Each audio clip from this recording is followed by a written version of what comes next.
그리고 저의 첫 날은 랩 미팅이었어요. 들어가서 2시간 동안 랩 구성원이 영어를 하는 걸 듣고 두통이 와서 퇴근해서 바로 잠이 들었던 기억이 납니다. 영어가 그렇게 빠른 줄은 몰랐어요. 여러분, 두통을 없애기 위해서는 영어라도 좀 보고 들어가야 될 것 같아요.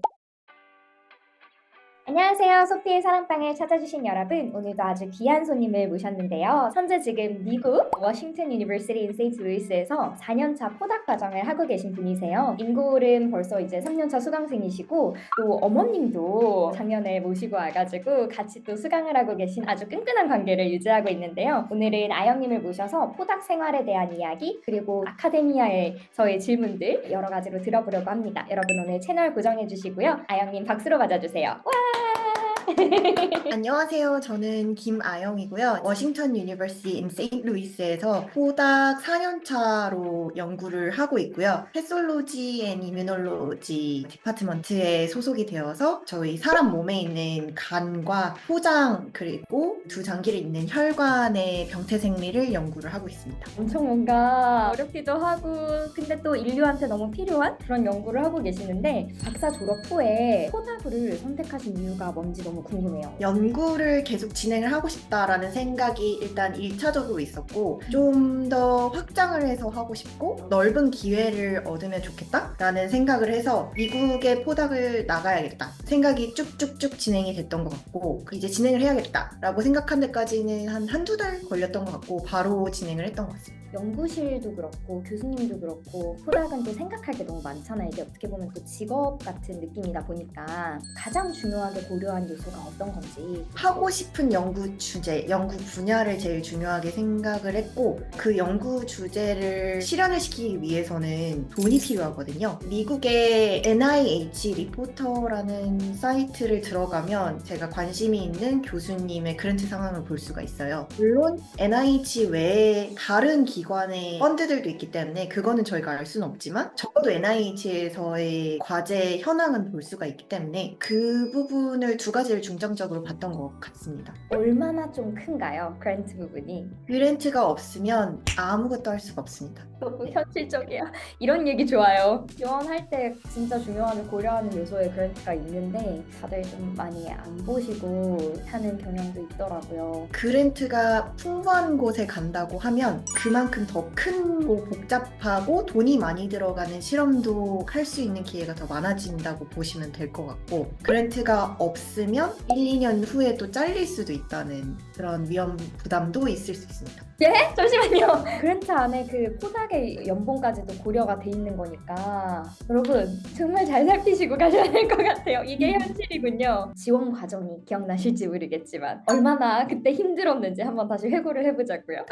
합격을 위해서 내가 이건 진짜 신경 썼다 하셨던 부분이 혹시 있으셨는지? 우선은 연구 주제를 바탕으로 교수님을 서치를 했고요. 그래서 처음에는 사실 뭐 미국의 서부라던가 동부라던가 중부라던가 이런 거는 아예 몰랐고 그냥 미국에 있는 교수님인데 제가 관심 있는 논문을 냈던 교수님이면 그냥 이메일을 뿌렸어요. 이메일을 보내면서 그때 저의 CV랑 너무 길면 안 좋아요. 영어로 된 지원 레터 한 장 분량 이내로 저에 대한 어필을 하면서 그 두 개를 첨부해서 이메일을 보냅니다. 그렇게 지원 의사를 밝히고 상대 교수님이 관심이 있다고 하면 인터뷰를 진행을 하면 좋겠고 교수님의 추천서를 보내주면 좋겠다. 이렇게 하면 우선 기회를 얻은 거고요. 우선은 영어로 얘기를 해야 되는데 제 삶에서 처음으로 한국 사람과 얘기했던 경험이 인터뷰였던 것 같습니다. 너무 떨리는 것 같은데요, 그러면은?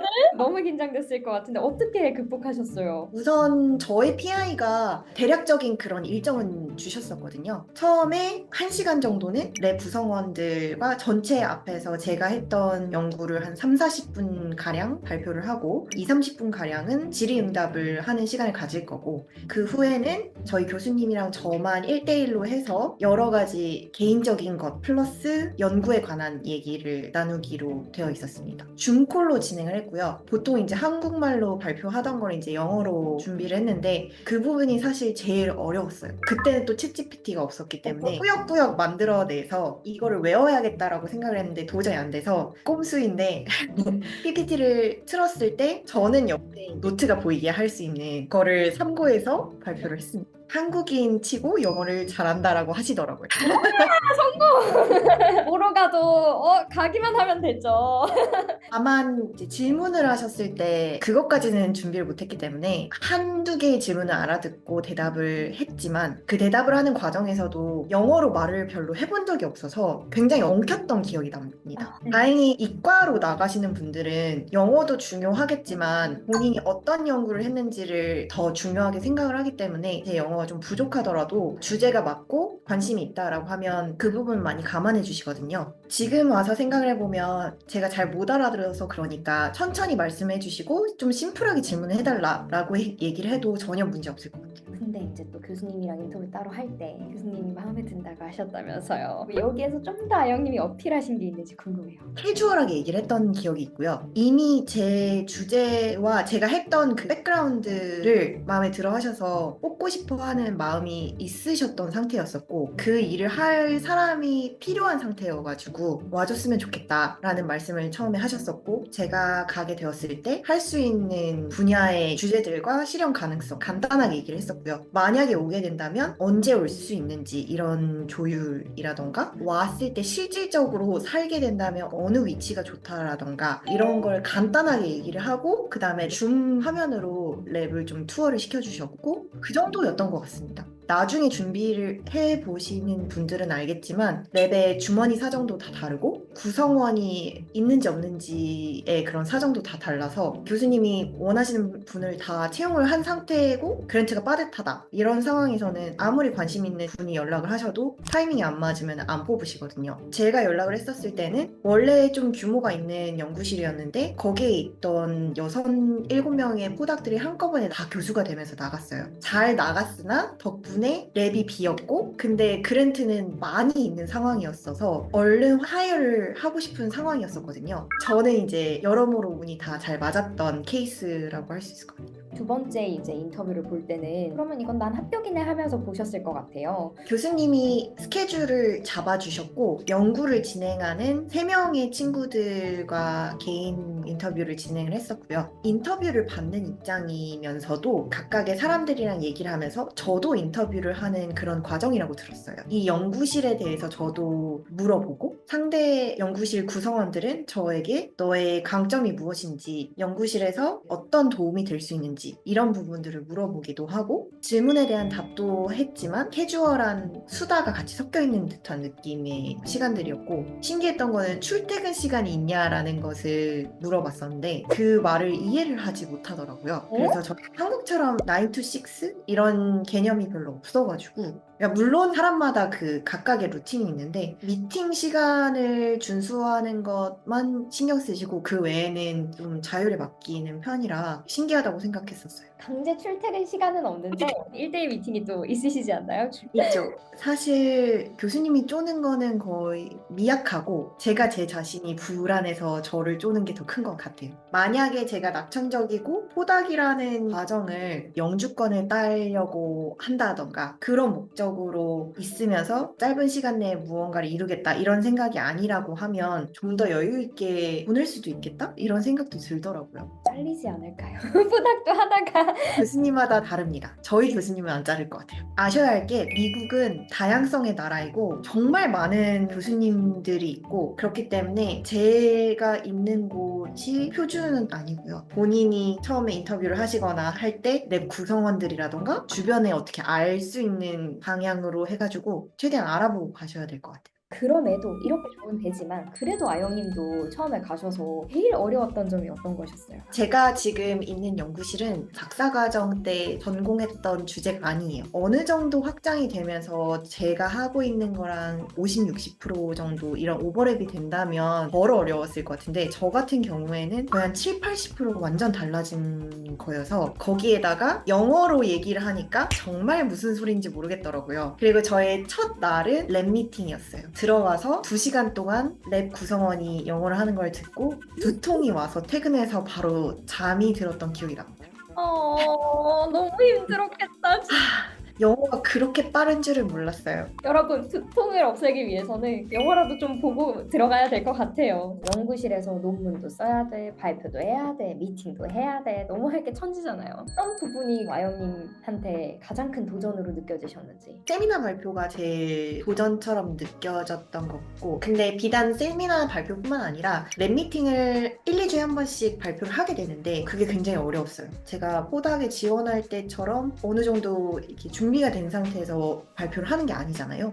이게 매주 어떤 업데이트에 대해서 얘기를 하는 건데 그 업데이트가 마무리가 되는 건 보통 랩 미팅 전날이에요. 그걸 디스커션하고 좀 인정도 받고 이러고 싶은 욕심들이 있으니까 그러다 보면은 영어를 준비할 시간이 없단 말이죠. 준비가 안 된 상태에서 하다 보니까 되게 단순한 말만 계속 반복해서 쓰게 되거든요. 이 소통이 돼야 되는데 소통을 못 하게 되는 거죠. 그게 좀 어렵게 느껴졌고, 세미나는 두 번째 호닥 인터뷰 약간 이런 느낌으로 마음의 부담이 있긴 했었어요. 하지만 그거는 그래도 준비를 할 수가 있었으니까 스크립트를 처음에 만들고 읽으면서 외우면서 외운 걸 바탕으로 해서 하려고 했었어요. 그 한국에서 생각하실 때는 호닥이 박사 후 연구원이어서 계약직 직장인 이렇게 생각을 많이 하시는데 미국에서는 박사과정이랑 같은 훈련을 받아야 되는 범주에 들어가거든요. 발표를 할 때 그렇게 시간을 길게 주지 않아요. 뭐 15분 발표에 5분 질의응답 이렇기 때문에 준비를 안 하고 가면 그 시간을 맞출 수가 없어요. 그래서 그거는 좀 시간을 맞춰서 영어로 전달을 할 수 있게 하자라는 식으로 좀 트레이닝을 했었고, 지금 생각해보니까 그것보다는 랩미팅 발표에서 의사소통하는 게 조금 더 어려웠던 것 같네요. 근데 진짜 다들 똑같아요. 솔직히 몇 시간 전까지도 결과 내시고 정리하시고 하시기도 하니까, 그죠?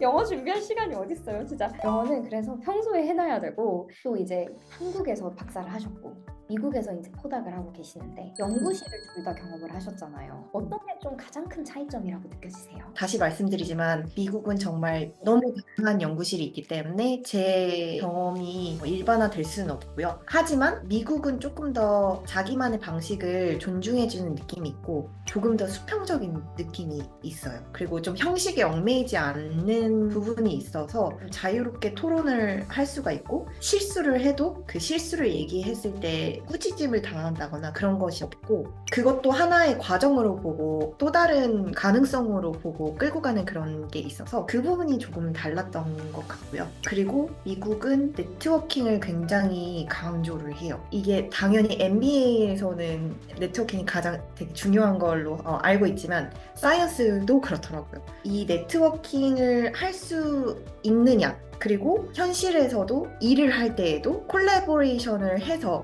같이 코어그로 일을 할 수 있느냐, 이런 관계를 점점 맺어나가는 거를 굉장히 중요하게 여기기 때문에 박사과정이라고 하면 같은 코호트, 같은 학년의 친구들과 점점 돈독하게 하는 것도 굉장히 중요하게 여기고, 세미나가 굉장히 많아요. 그 세미나에 참석을 해서 질문을 하고 그런 것도 되게 중요하게 여기고, 네트워킹, 교류 이런 거가 좀 생활화가 되어 있어요. 그래서 그게 큰 차이라고 생각이 돼요.